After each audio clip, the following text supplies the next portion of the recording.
Hello, welcome back to my YouTube channel. I am Prajwal Durakkar and our today's discussion topic is naphthalene. आज हमको देखना है नैप्थेलिन की reaction और नैप्थेलिन का मेथड ऑफ प्रिपरेशन। तो सबसे पहले मेथड ऑफ प्रिपरेशन देखेंगे हम। तो सबसे पहले most important method of preparation of naphthalene is Haworth synthesis. क्या है? हैवॉर्ड सिंथेसिस। हैवॉर्ड सिंथेसिस में 5 स्टेप हमको देखने को मिलते हैं। उसमें भी फर्स्ट है Friedel Crafts acylation, second Clemmensen reduction, then ring closure reaction and then Clemmensen reduction 2 और उसके बाद आखिरी में आएगा एरोमेटाइजेशन रिएक्शन। तो चलिए स्टेप बाय स्टेप, बहुत ही इजी रिएक्शन है। सिर्फ दिखने में ये 5 स्टेप की रिएक्शन है बट उसमें कुछ भी नहीं है, बहुत ज़्यादा सिंपल रिएक्शन है ये। तो सबसे पहली स्टेप में क्या होता है? सबसे पहली स्टेप है फ्रीडल क्राफ्ट एसिलेशन। इसमें हम बेंजीन लेते हैं और सक्सिनिक अनहाइड्राइड को लेते हैं और उसको हीट करते हैं इन प्रेजेंस ऑफ एल्यूमिनियम क्लोराइड और हमको क्या मिलता है? 3 benzoyl propanoic acid. 3 benzoyl propanoic acid का हमको फॉर्मेशन देखने को मिलता है। तो ये एक्चुअल में फॉर्मेशन होता कैसे है अब हमको देखना है। तो हमने पहले बेंजीन लिया और सक्सिनिक अनहाइड्राइड लिया। सक्सिनिक एनहाइड्राइड का ये वाला बॉन्ड यहाँ पे से ब्रेक होगा, ये बॉन्ड ब्रेक होगा और यहाँ से पूरा सक्सिनिक अनहाइड्राइड यहाँ पे जाके यहाँ पे के हाइड्रोजन को रिप्लेस करेगा और यहाँ पे जाके लग जाएगा।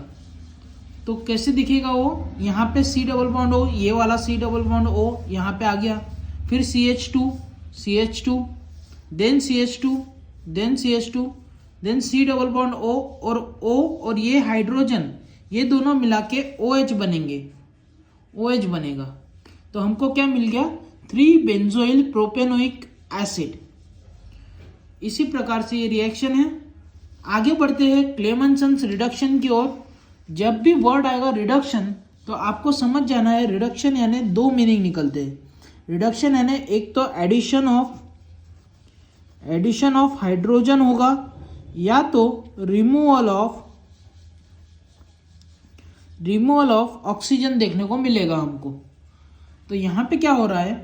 3 benzoyl propanoic acid is treated with amalgamated zinc in the presence of hydrochloric acid to give 4 phenyl butanoic acid.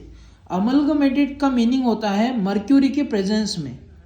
Mercury के प्रेजेंस में ये रिएक्शन होगी और जिंक और मर्क्यूरी लेंगे हम इन the presence of hydrochloric acid HCl और हमको क्या मिलेगा? 4 फिनिल ब्यूटानोइक एसिड।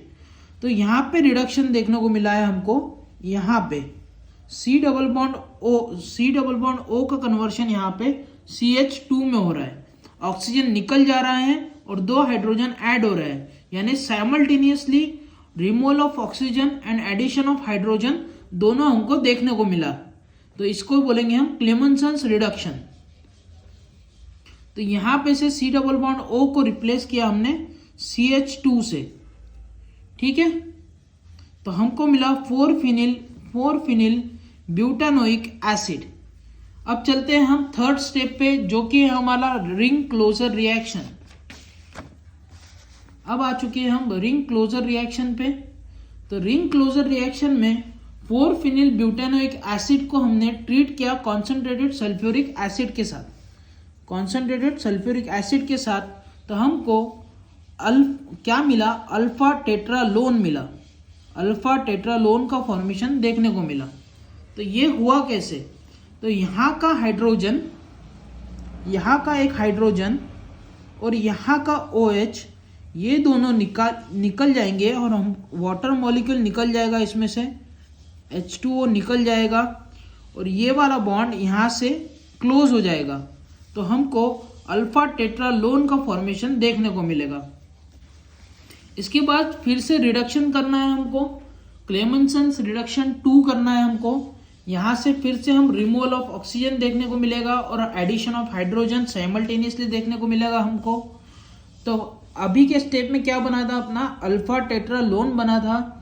अल्फा टेट्रालोन को हम अमलगमेटेड जिंक के साथ हीट करेंगे एंड हाइड्रोक्लोरिक एसिड के साथ, तो टेट्रालीन हमको मिलेगा। टेट्रालीन का फॉर्मेशन यहाँ पे देखने को मिलेगा। तो यहाँ पे से C डबल बॉन्ड O निकल गया और यहाँ पे CH2 बन गया, यहाँ पे हमको देखने को मिला। ये हुआ टेट्रालीन। इसके बाद आखिरी रिएक्शन जो है, जो कि है एरोमेटाइजेशन रिएक्शन। इसमें टेट्रालीन को हम हीट करते हैं पैलेडियम के साथ, तो हमको नैप्थेलिन का फॉर्मेशन देखने को मिलेगा। या एरोमेटाइजेशन यानी एरोमेटिक रिंग का फॉर्मेशन होना। इसमें टेट्रालीन को लिया हमने। टेट्रालीन पहले एरोमेटिक नहीं था क्योंकि इसमें कॉन्जुगेशन नहीं देखने को मिल रहा था हमको। बाद में हमने इसको ट्रीट किया पैलेडियम के साथ, यानी रिएक्ट किया पैलेडियम के साथ, तो हमको फॉर्मेशन देखने को मिला नैप्थेलिन का, जो कि हमारा रिक्वायर्ड था। तो ये हुआ हमारा हैवॉर्ड सिंथेसिस। काफ़ी ज़्यादा इम्पॉर्टेंट रिएक्शन है। कभी कभार 5 मार्क के लिए ये क्वेश्चन पूछ लेते हैं कि बेंजीन से हैवॉर्ड सिंथेसिस बताइए, या फिर हैवॉर्ड सिंथेसिस ऑफ नैप्थेलिन, ऐसा क्वेश्चन आ सकता है। तो चलिए देखते हैं एक और सिंथेसिस। इसके बाद एक और सिंथेसिस जो कि है हमारा फिटिंग्स रिएक्शन। फिटिंग रिएक्शन में हमको क्या देखने को मिलता है? फिटिंग रिएक्शन में 4-फिनिल 3-इनोलिक एसिड, यहाँ पे 4-फिनिल ब्यूट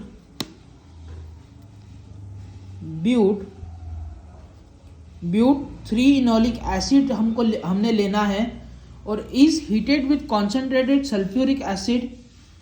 it gives naphthol which on further distillation with zinc dust yield नैप्थेलिन।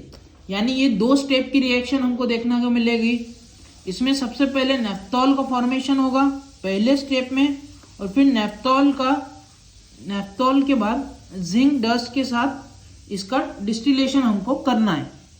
तो यहाँ पे सबसे पहले 4-फिनिल ब्यूट 3-इनोलिक एसिड को ले लेना है। कुछ इस प्रकार से उसका स्ट्रक्चर है। यहाँ पे डबल बॉन्ड है, ये थोड़ा ध्यान में रखना है आपको। इसको ट्रीट करना है कॉन्सेंट्रेटेड सल्फ्यूरिक एसिड के साथ। इसमें से वाटर का रिमूवल देखने को मिलेगा। यहाँ से हाइड्रोजन और यहाँ का OH, ये दोनों रिमूव होंगे और यहाँ का बॉन्ड अटैच होगा यहाँ पे। तो ये इस प्रकार से इंटरमीडिएट कंपाउंड मिला हमको।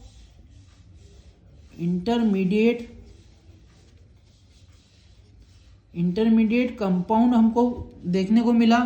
और इसके बाद इसमें से हाइड्रोजन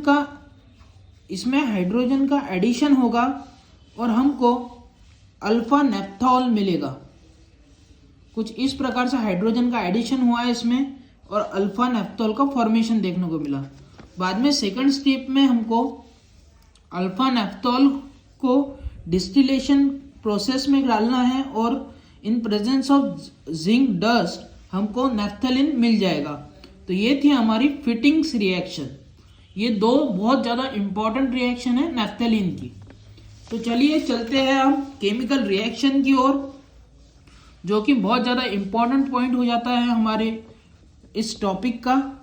तो इलेक्ट्रोफिलिक सब्स्टिट्यूशन रिएक्शन देता है नैप्थेलिन, उसका देखेंगे हम नाइट्रेशन करके। तो नाइट्रेशन करने के लिए आपको पता ही होगा कि हम नाइट्रेशन करते हैं concentrated nitric acid and sulphuric acid के प्रेजेंस में एट 60 डिग्री सेल्सियस हमको मिल जाएगा 1 नाइट्रो नैप्थेलिन। तो रिएक्शन कुछ ऐसी होगी। सबसे पहले हम नैप्थेलिन को लेंगे। नैप्थेलिन को कॉन्सेंट्रेटेड नाइट्रिक एसिड और सल्फ्यूरिक एसिड के प्रेजेंस में इसको ट्रीट करेंगे एट 60 डिग्री सेल्सियस। हमको फर्स्ट पोजीशन पे नाइट्रो ग्रुप अटैच होते हुए दिखेगा 1 नाइट्रो नैप्थेलिन। इसी प्रकार से हम देखेंगे दूसरी रिएक्शन इलेक्ट्रोफिलिक सब्स्टिट्यूशन रिएक्शन में नैप्थेलिन अंडरगो सल्फोनेशन। अब क्या हो रहा है? सल्फोनेशन हो रहा है with concentrated sulphuric acid at 60 degree to get 1 naphthalene sulphuric acid मिलेगा। और वही हम अगर ये टेम्परेचर 165 कर देते हैं तो हमको 2 नैप्थेलिन 2 नैफ्थेलिन सल्फ्यूरिक एसिड मिलेगा। अगर 60 डिग्री पे कर रहे हैं हम रिएक्शन तो हमको फर्स्ट प्रोडक्ट मिलेगा 1 नैफ्थेलिन सल्फ्यूरिक एसिड, और अगर हम एट 165 डिग्री पे कर रहे हैं रिएक्शन तो हमको 2 नैफ्थेलिन सल्फ्यूरिक एसिड का फॉर्मेशन देखने को मिलेगा कुछ इस प्रकार से। तो यहाँ पे सब टेम्परेचर का खेल है, टेम्परेचर आपको याद रखना है 60 डिग्री और 165 डिग्री। इसके बाद देखेंगे हम हैलोजिनेशन रिएक्शन, जो कि है हमारी इलेक्ट्रोफिलिक सब्स्टिट्यूशन की थर्ड रिएक्शन, हैलोजिनेशन रिएक्शन। इसमें क्या हो रहा है, नैफ्थेलिन अंडरगो क्लोरीनेशन और bromination in boiling carbon tetrachloride to give 1 chloronaphthalene. यहाँ पे कार्बन टेट्राक्लोराइड को लेंगे हम और क्लोरीनेशन करवाएंगे नैफ्थेलिन का, तो हमको 1 क्लोरोनैफ्थेलिन का फॉर्मेशन देखने को मिल रहा है। इसी के साथ फ्रीडल-क्राफ्ट एसिलेशन को देख लेते हैं। तो फ्रीडल-क्राफ्ट एसिलेशन में हमको 2 रिएक्शन देखने को मिलती है 2 रिएजेंट के साथ। अगर naphthalene undergo acylation with acetyl chloride and aluminium chloride in carbon disulphide to give 1 acetyl naphthalene. अगर कार्बन डाइसल्फाइड के साथ रिएक्शन कर रहे हैं हम, कुछ इस प्रकार से रिएक्शन हो रही है कार्बन डाइसल्फाइड के साथ, तो 1 एसिटिल नैफ्थेलिन मिला हमको। और अगर हम सॉल्वेंट चेंज कर देते हैं, नाइट्रोबेंजीन को ले लेते हैं, यहाँ पे ये रहा हमारा नाइट्रोबेंजीन, नाइट्रोबेंजीन को ले लेते हैं किसके साथ, एसिटिल क्लोराइड और एल्यूमिनियम क्लोराइड के साथ नाइट्रोबेंजीन को ले लेंगे तो 2 एसिटिल नैफ्थेलिन हमको फॉर्मेशन देखने को मिलेगा। तो यहाँ पे 2 एसिटिल बना, यहाँ पे 1 एसिटिल बना था, तो ये हमको देखना होगा, इंपॉर्टेंट रिएक्शन है। इसके बाद 5th reaction Friedel Crafts alkylation. Friedel Crafts alkylation में क्या हो रहा है, फ्रीडल-क्राफ्ट अल्काइलेशन में naphthalene undergo alkylation with alkyl halide in presence of aluminium chloride to give 2 alkyl naphthalene. Alkyl naphthalene का फॉर्मेशन देखने को मिल रहा है। तो यहाँ पे हमने लिया है इथिल क्लोराइड, तो इथिल क्लोराइड लिया है इसलिए हमको इथिल नैफ्थेलिन का फॉर्मेशन देखने को मिला।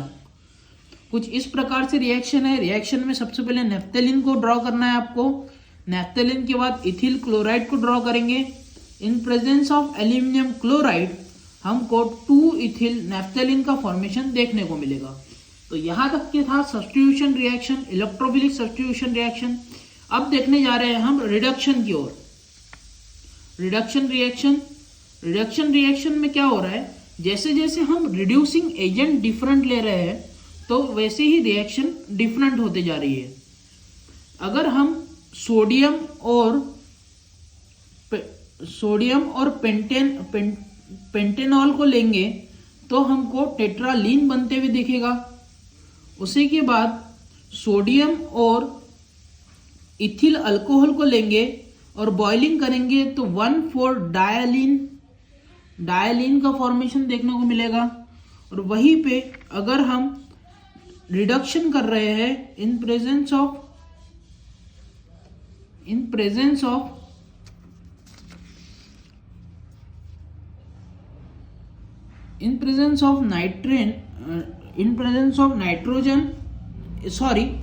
ऑफ निकेल और पैलेडियम तो और प्रेशर के साथ तो हमको डेकेलिन का फॉर्मेशन देखने को मिलेगा। तो ये था हमारा रिडक्शन रिएक्शन।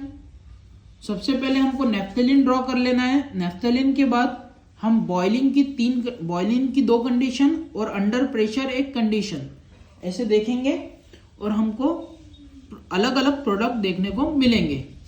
तो ये थी रिएक्शन, एक बार अच्छे से देख लीजिए। इसके बाद लास्ट रिएक्शन है हमारी ऑक्सीडेशन। ऑक्सीडेशन में क्या हो रहा है, जिस प्रकार से रिडक्शन में हो रहा था वैसे ही ऑक्सीडाइजिंग एजेंट डिफरेंट लेने के बाद हमको डिफरेंट रिएक्शन देखने को मिल रही है। तो हमने लिया है नैफ्थेलिन को और रिएक्ट किया है क्रोमियम ट्राइऑक्साइड और एसिटिक एसिड के प्रेजेंस में तो 1,4 नैप्थाक्यूनोन का फॉर्मेशन देखने को मिला। 1,4 नैप्थाक्यूनोन का फॉर्मेशन हमको देखने को मिला, कुछ इस प्रकार से रिएक्शन। और अगर हम एसिडिक मीडियम में KMnO4 को लेते हैं तो KMnO4 के साथ रिएक्शन कुछ इस प्रकार से होगी और हमको थैलिक एसिड का फॉर्मेशन देखने को मिलेगा। तो ये थी हमारी कुछ रिएक्शंस नैफ्थेलिन की। सबसे पहले देखा हमने हैवॉर्ड सिंथेसिस ऑफ नैफ्थेलिन, उसके बाद फिटिंग्स रिएक्शन, और फिर देखा हमने रिएक्शंस ऑफ नैफ्थेलिन। अगर आपको ये वीडियो पसंद आया होगा तो please like, share and subscribe to my channel Prajwal Durakkar. Thank you.